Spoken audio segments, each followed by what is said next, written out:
Hello, everybody, and welcome to season 2 of Vanilla-Tyme. Or is it season 3? Anyways, it's world 2 of Vanilla-Tyme. Now, I've been on the server now it's been about a week now since the server started, and all I've been doing is gathering materials and getting ready to build the best base ever. So now, see, I got cows, pig in a boat pig, another portal, of course. I got random chests everywhere. Now, I don't know what's going on with my connection to the server, but fish farms, like, they're extremely hit and miss for me this time around. They are not working for me whatsoever, but for others they work just fine. I've tried all 3 versions, as you can see behind me, except I took the water out of one directly behind me because I kept getting stuck in the water. It was really annoying. So, yeah, got a little tree farm out there, wheat, other farms over there. I'm actually neighbors with Simdim, someone else too. Something I want to show you guys real quick too over here is a couple changes to the game. One is one of my favorites because, last map I had this industrial smelter, and it smelted a lot of stuff really fast, right? But now, yeah, before you started the game, you wanted to try and avoid this, right, to get experience from the furnaces as much as you can. But now, furnaces actually store the experience in them until you take something out. So if I was to take this stone out, watch my experience here. It just got 2 levels, just like that, or 1 level. This one, 2 levels. Of course, it takes a lot of stuff to smelt to get that much experience unless you have a lot of iron or gold ore to smelt. So I basically just toss everything in there. But anyways, I used to avoid this kind of setup before I started the game because I wanted all the experience from smelting stuff. But now I can just put stuff in and forget about it. Don't have to worry about it. Get the experience out later. Now you might be asking what these bubbles are, and as you can see, you can't go down at all. And that's because that is an upstream. So to go down, you go in here. This upstream will send items flying up like super fast. It's gone already. This is the new item elevator now, guys. You no longer need any redstone at all. All you need is a dispenser to put the items into the water stream, and that's it. Or not a dispenser, sorry, a dropper. We got soul sand down there. Even the player goes beating up mobs, everything. This is the only way to move items up now. So, yeah.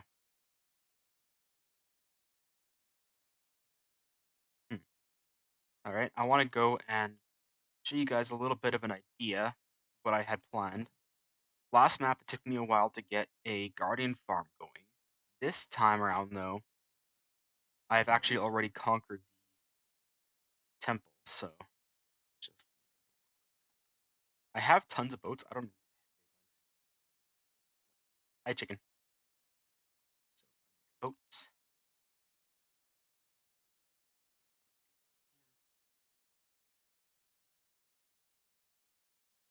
Now this is a new biome, the frozen ocean.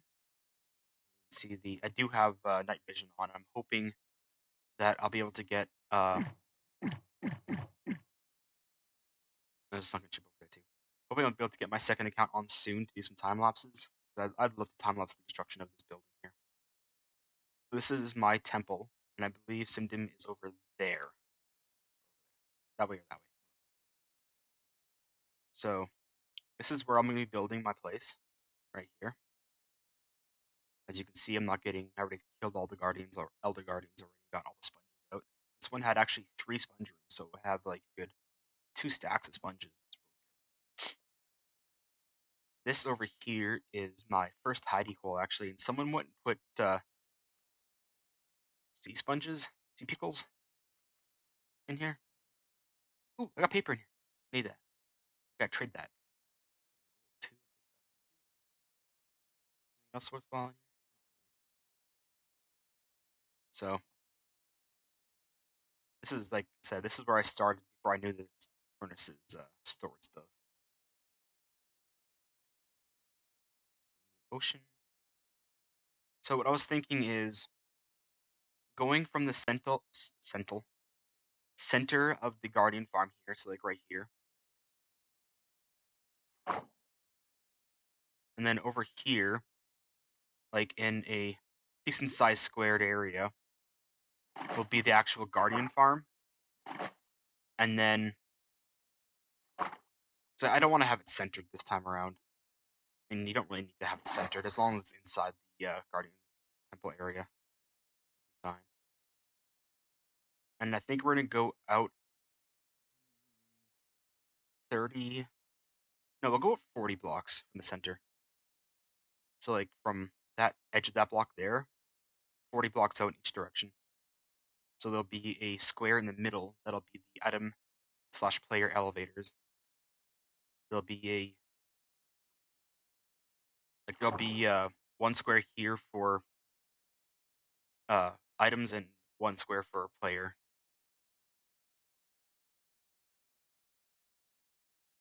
All these stupid trees down here. And I think that's what I'll do. I gotta go into creative a little bit and play around a bit more. What I'm gonna do is have it so when a player is inside the elevator, that items don't go up basically, so that way you don't pick up anything. And when you exit the elevator, it turns back on.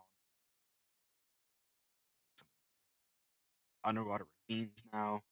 But yeah, that's all I've been doing lately is gathering materials and getting ready. I do have a zombie farm I can use for experience too, but yeah, this is where I've been chilling. Oh, yeah, if you didn't know, the reason I built my tree farm out in the ocean like this now is because items float. You do gotta keep track though of the time they drop. So when I start chopping down trees, I start a 4-minute timer because items despawn in 5 minutes. So when that 4 minutes hits, I start going around and picking up everything that has spawned.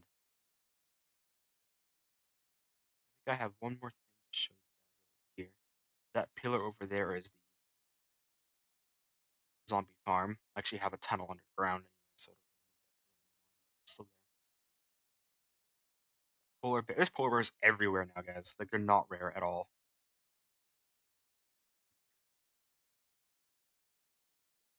This is Turtle Island, Turtle Beach.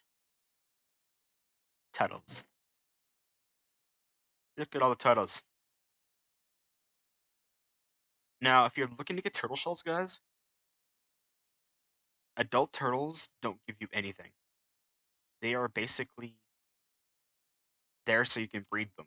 However, turtle eggs take 12 days to hatch, so basically almost a full hour to hatch, or longer. I'm not sure how long it's going to take. Yeah, turtle eggs take 12 days, like in-game days, to hatch, and they only hatch at night.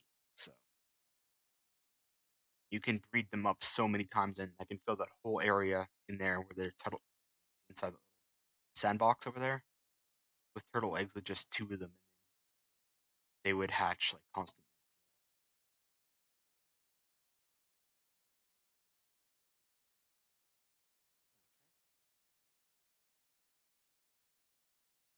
I think I'm gonna grab some dirt for now, and if I even have any dirt, let's see how much dirt I have. I'm not gonna have a lot of dirt. I just actually got a good shovel that I've been trying to collect the other stuff with, like dirt and gravel, so I can drain that temple.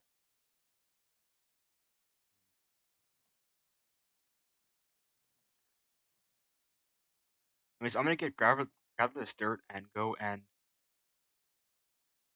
kind of map out the area I want for that temple. Go underground and get some more dirt. So I'll get back in a little bit. Alright guys, I'm back, and I actually had to go mining again to get more dirt because I ran out. So, now, this is the center of an area. Like I said, I'm going to have there's going to be like glass tubes like here and here.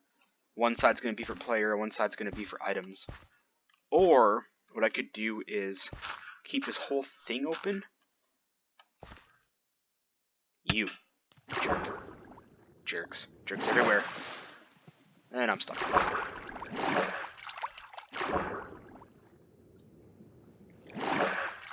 Haha! Aquaman. Let's keep this whole thing open and then just do what I said and have it, have the droppers turn off.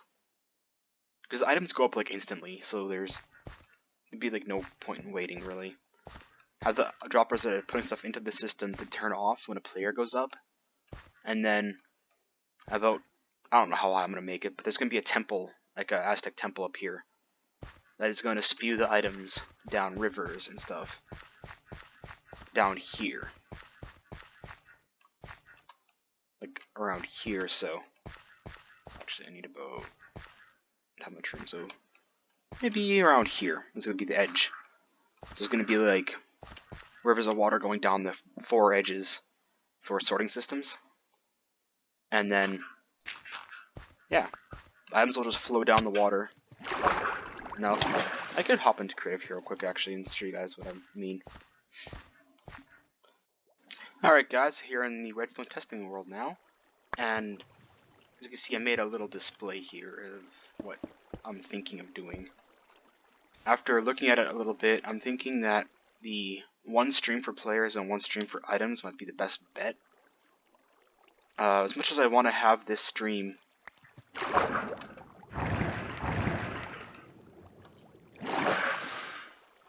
just like go down each one of the sides, it's gonna be really hard and I can't really tell the items which way to go down. But maybe if I... Alright, I'm not sure if the last clip actually recorded, but this is what I'm thinking of. I think I will stick with the one shoot for items, one shoot for players, because with the dropper down there having to be on the sides, they can't be on the bottom because of the...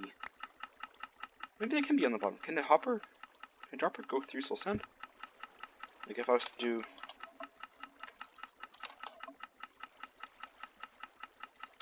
something like that.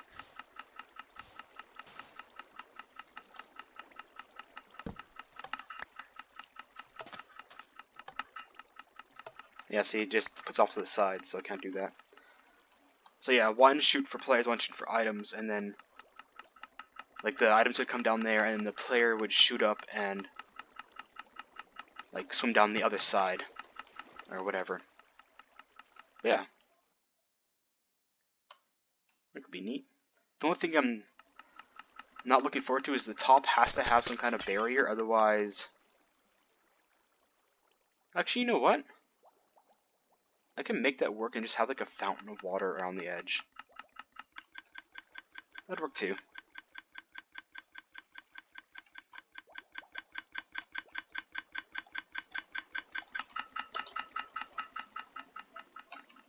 It would have a constant, like... So I like how all the items are going off to one side regardless. They're being pushed by that water stream, so...